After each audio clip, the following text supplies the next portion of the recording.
Hello बच्चों, एक और नई कहानी के साथ आ चुकी हूँ मैं निधि फिर से आपके साथ में।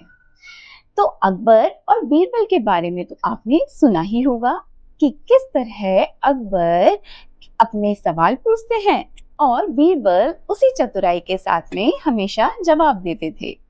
तो एक बार अकबर ने अपने दरबार में सभी को बुलाया।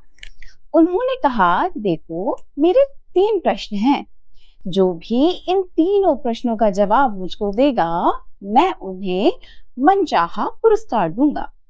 तो अब सभी लोग सोच में पड़ गए कि आखिर ऐसे कौन से सवाल हैं कि हमें उस पे मनचाहा पुरस्कार मिलेगा।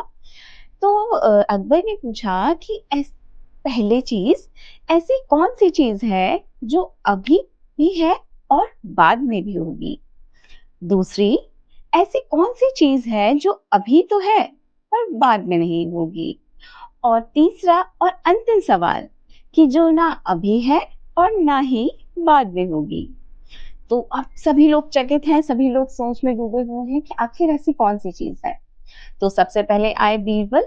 उन्होंने कहा, हुजूर, मैं आपके इन तीनों प्रश्नों का जवाब दूंगा, पर इसके लिए आपको मेरे साथ राज्य में चलना पड़ेगा, वो भी भेष बदल कर। अकबर इस बात के लिए राजी हो गए।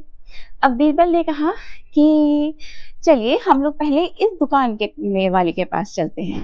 तो अकबर और बीरबल दोनों एक दुकान के अंदर प्रवेश करते हैं और वो उस दुकान वाले से कहते हैं कि देखिए, हम जो है एक पाठशाला बनवाना चाह रहे हैं, एक मदरसा बनवाना चाह रहे हैं बच्चों के पढ़वाने के लिए, और उसके लिए हम चाहते हैं कि आप हमें दान में कुछ पैसे दें।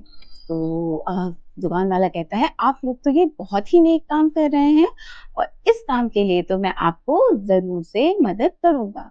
तो बीरबल ने कहा कि देखिए, आपको जो ये पैसा है, ये धनराशि है, हमें अभी देनी होगी ताकि हम साथ ले जाएं और इस पर काम जल्दी कर सकें। तो दुकान वाले को वैसे तो कोई परेशानी नहीं थी, पर उसने कहा कि मैं आप पर कैसे विश्वास करूं कि आप इसको पढ़ाई के लिए ही प्रयोग में लाएंगे। तो उन्होंने कहा कि अब भाई नेक काम कर रहे हैं, आपको हम पर विश्वास तो करना पड़ेगा। तो उस दुकान वाले ने कहा, ठीक है, आप यहाँ इंतजार करिए, मैं पैसे अंदर से लेकर आता हूँ। तो अकबर और बीरबल इतनी देर में बाहर आ गए। अकबर सोच रहे हैं कि ये मुझको इस दुकान पर क्यों लेकर आया था और इसने पैसे मांगे तो, पर ये क्यों नहीं। तो फिर बीरबल ने समझाया कि देखिए महाराज, आपके पहले प्रश्न का उत्तर हमें मिल गया है। इस दुकान वाले व्यक्ति का दिल बहुत नेक और साफ है, तो इसके पास अभी भी धन की कमी नहीं है, और इसके साफ और नेक दिल होने के कारण इसके पास जीवन में बाद में भी कभी कमी नहीं होगी। तो पहले प्रश्न का जवाब आपका ये रहा। तो अकबर बहुत खुश हुए इसको देखकर कि अरे वाह, इसका तो बहुत ही अच्छा बीरबल ने जवाब ढूंढा। अब वो आगे बढ़े। आगे जैसे ही बढ़े, उन्होंने देखा कि एक भिखारी जो है वो बैठा है, उसके पास बहुत सारा भोजन है, उस भोजन को उसकी आवश्यकता भी नहीं है, पर उसके पास अथाह भोजन पड़ा हुआ है आसपास।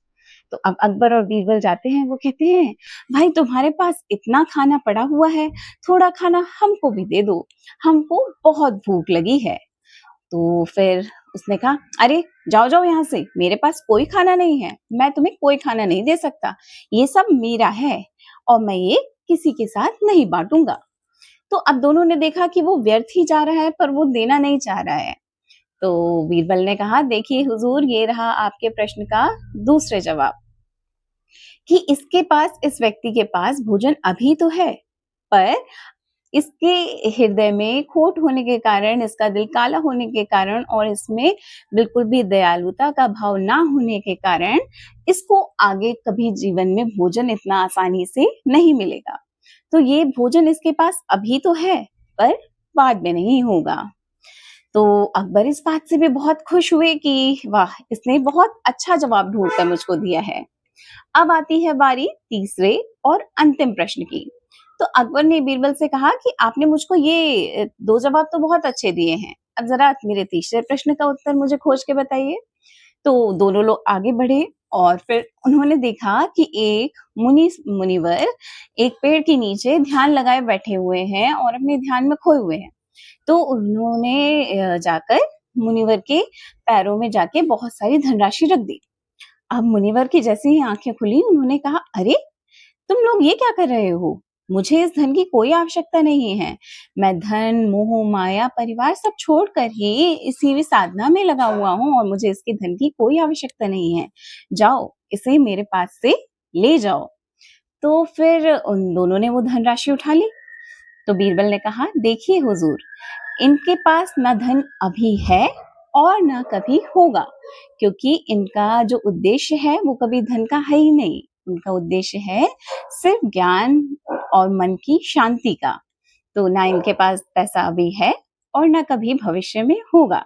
तो ये रहे आपके तीनों प्रश्नों के जवाब। अब लाइए मेरे मन का मनचाहा पुरस्कार। तो कैसी लगी आपको ये अकबर बीरबल की कहानी?